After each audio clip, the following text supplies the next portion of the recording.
আজ থেকে শুরু পশ্চিমবঙ্গ মধ্যশিক্ষা পর্ষদের মাধ্যমিক পরীক্ষা। দার্জিলিং জেলার ৪১টি পরীক্ষা কেন্দ্রে মোট ১৭,৫০০ শিক্ষার্থী পরীক্ষায় বসবে, যার মধ্যে ৭,৫১০ ছেলে এবং ১৯৯০ জন মেয়ে। পরীক্ষার্থীদের সুবিধার্থে হাতিপ্রবণ এলাকায় বন দপ্তরের কড়া টহলদারি। কাশিয়াং ডিভিশনের একাধিক জঙ্গলে বুনো হাতির আতঙ্ক রয়েছে। বনে হাতি থাকার জেরে সব রেঞ্জের অন্তর্গত মাধ্যমিক পড়ুয়াদের সুবিধার্থে বন্যপ্রাণীর আতঙ্ক কমাতে পড়ুয়াদের বনকর্মীদের টহলদারি মাধ্যমে নিয়ে যাওয়া হচ্ছে পরীক্ষা কেন্দ্রে। কাশিয়াং ডিভিশনের পানিঘাটা রেঞ্জ, টুকরিয়া রেঞ্জ, বাগডোগরা রেঞ্জের বনঘেঁষা এলাকায় পড়ুয়াদের নিয়ে যাওয়া হচ্ছে।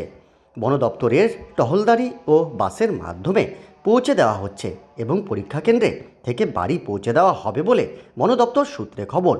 বন দপ্তরের এই উদ্যোগে খুশি মাধ্যমিক পরীক্ষার্থীরা। रेणुका राय, कौन सा स्कूल में है? बालिका विद्यालय। कौन सा पेपर है आज? हिंदी का पेपर है आज। प्रिपरेशन कितना है? अच्छा है। कॉन्फिडेंस? हाँ क्या बोलोगे, फॉरेस्ट से लेके जा रहा है माध्यमिक परीक्षा देने, क्योंकि फॉरेस्ट एरिया है। अच्छा बात है, फॉरेस्ट लेके जा रहा है, जिम्मेवारी लिया है फॉरेस्ट ने हम लोग को अच्छा से सलामत लेके जाना लेके आना। जंगल एरिया हम लोग का तो ठीक ही है, फॉरेस्ट ने गाड़ी दिया है। कैसा होगा एग्जाम लग रहा है? अच्छा ही होगा, अपने पे तो पूरा भरोसा है। अच्छा डर तो है, थोड़ा है, उतना नहीं। ছাত্র ছাত্রী রয়েছে, পরীক্ষার্থী রয়েছে যাদের নিয়ে যাওয়া হচ্ছে মাধ্যমিক পরীক্ষাতে। হ্যাঁ, আমাদের জুরিডিকশনে টোটাল তারবান্দা, তরাই, তিরানা, পান্তাবাড়ি এসব নিয়ে 98 স্টুডেন্টস, 98+ স্টুডেন্টস আছে। তো সবই ভালনারেবল এরিয়া থেকে আছে, আমরা কোঅর্ডিনেট করছি।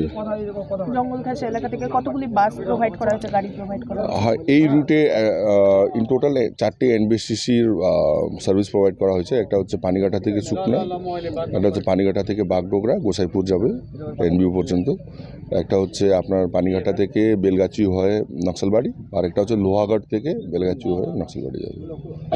হ্যাঁ।